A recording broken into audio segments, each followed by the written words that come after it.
নমস্কার বন্ধুরা, কিচেন ক্রাভিংসের আরও একটি নতুন এপিসোডে সবাইকে স্বাগত জানিয়ে শুরু করছি আজকের রেসিপি।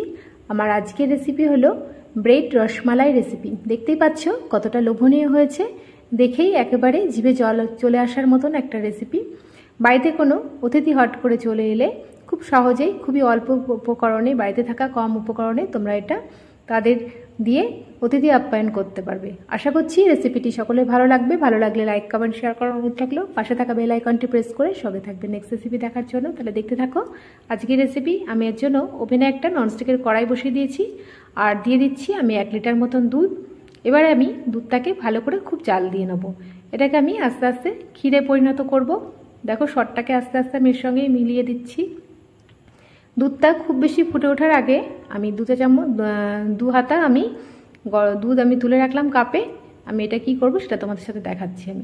এটাকে আমি ততক্ষণে জাল হতে হতে আমি এই দুধের মধ্যেই দিয়ে দেবো 2 চামচ কর্নফ্লাওয়ারটাকে ভালো করে আমি গুলে নেব। তোমাদের কাছে কাস্টার্ড পাউডার থাকলে তোমরা এটা দিতে পারো, না থাকলে তোমরা কর্নফ্লাওয়ার দিয়ে কাজ সেরে নিতে পারো। আর আমি এর মধ্যে একটুখানি কেশর দিয়ে দিয়েছিলাম, সেটা একটুখানি স্কিপ হয়ে গেছে বন্ধুরা। এবারে আমি এটাকে ভালো করে এর সঙ্গে মিশিয়ে দিচ্ছি। দেখো কালারটাও একটু চেঞ্জ হয়ে গেছে কেশর দেওয়াতে। একটু মালাইয়ের সঙ্গে একদম সাদা হলে ভালো লাগে না দুধটায়, একটু হলদে হলদে ভাব আসলে দেখতেও খুব ভালো লাগে আর ক্ষীরটাও খুব সুন্দর হয়। আর কেশরের তো একটা সুন্দর একটা স্মেল আছে, মিষ্টি। এবারে দেখো এটা আস্তে আস্তে ক্ষীরে পরিণত হয়ে যাচ্ছে। এবারে আমি দিয়ে দিচ্ছি 1 কাপ মতন চিনি। চিনিটা তোমাদের পরিমাণ অনুযায়ী তোমরা দেবে।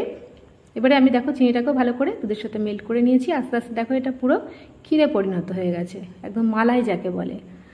দেখো দেখেই জিভে জল চলে আসছে। এবারে দেখো এটা রেডি হয়ে গেছে। আমি উপর থেকে দিয়ে দিচ্ছি একটু এলাচের গুঁড়ো। এলাচের ফ্লেভারটা খুব ভালো লাগে। দেখো এটাকে দিয়ে এবার আমি উপর থেকে কিছু আমি ড্রাই ফ্রুটস দিয়ে দিচ্ছি, আমন্ড, পেস্তা, কাজু। এবারে আমি এটাকে সাইডে রেখে দেবো একটু ঠান্ডা করার জন্য। এবারে চলো এবার আমি ব্রেডগুলোকে সাইজ করে কেটে নিচ্ছি। আমি ত্রিকোণ শেপে আমি ব্রেডগুলোকে কেটে নিচ্ছি। তোমরা চাইলে লম্বা লম্বা বা গোল গোল আকারেও কেটে নিতে পারো। আমি দেখো ত্রিকোণ শেপে আমি ব্রেডগুলোকে কেটে নিচ্ছি। আমি সাইডগুলো বাদ দিয়ে দিয়েছি। এবার দেখো আমি ত্রিকোণ শেপে কেটে নিচ্ছি। সবগুলোকে একইভাবে আমি কেটে নেব। এখানে গোল, তোমরা চাইলে যদি গোল শেপ করতে চাও তাহলে একটা মুটকি দিয়েও এটা কেটে নিতে পারো গোল গোল শেপে। দেখো প্রত্যেকটা ব্রেড আমি একইভাবে কেটে নিয়েছি। এবার চলো এগুলোকে একটু ফ্রাই করে নেব। আমি ওভেনে একটা ননস্টিকের কড়াই বসিয়ে দিয়েছি আর দিয়ে দিচ্ছি 1 চামচ মতন ঘি। তোমরা চাইলে ঘিয়ের পরিবর্তে এখানে বাটার ইউজ করতে পারো, তবে আমার ঘিয়ের স্মেলটাই বেশি ভালো লাগে। এবার আমি লো টু মিডিয়াম ফ্লেমে এই ব্রেডগুলোকে একটুখানি হালকা করে ফ্রাই করে নেব। এতে ফ্লেভারটাও খুব সুন্দর হয় মালাইয়ের, ব্রেড মালাইয়ের। দেখো এপিট ওপিট করে আমি ফ্রাই করে নিচ্ছি।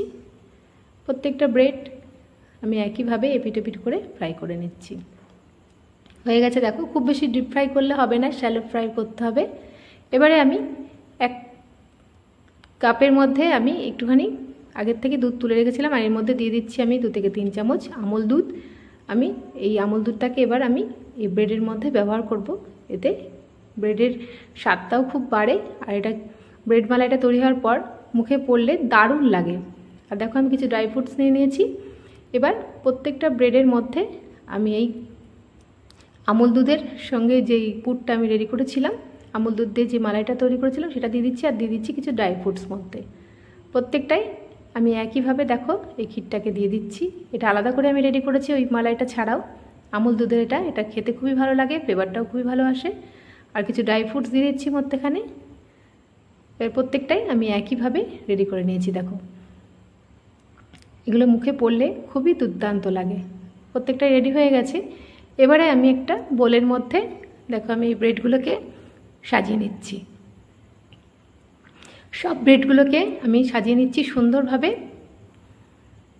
দেখো একে একে আমি একটা লেয়ার তৈরি করে নিচ্ছি। প্রত্যেকটা লেয়ারে লেয়ারে মালাইটা অ্যাড করতে হবে, এক জায়গায় দিয়ে দিলে ভালো লাগবে না।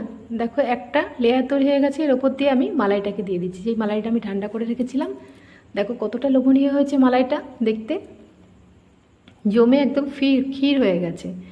এবারে দেখো একটা লেয়ারের ওপর আবার আমি ব্রেডগুলোকে সাজিয়ে দিচ্ছি। প্রত্যেকটা স্তরে স্তরে এভাবে সাজিয়ে নিতে হবে। এই দেখো দিয়ে দিয়েছি। এর উপরে আবার আমি মালাইটা দিয়ে দিচ্ছি।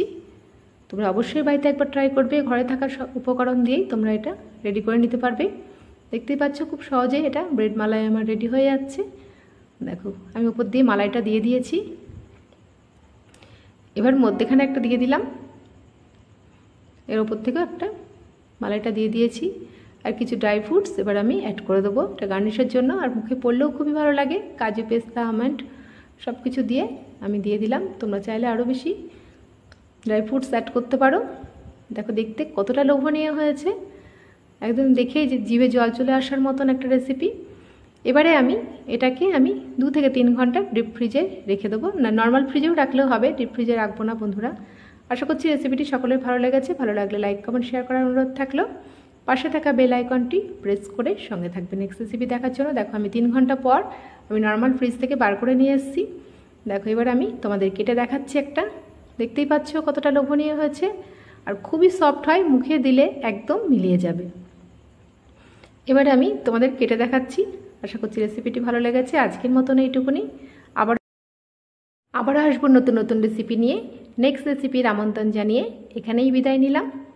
দেখো কতটা সুন্দর হয়েছে। ভালো থাকবে, সুস্থ থাকবে। ধন্যবাদ।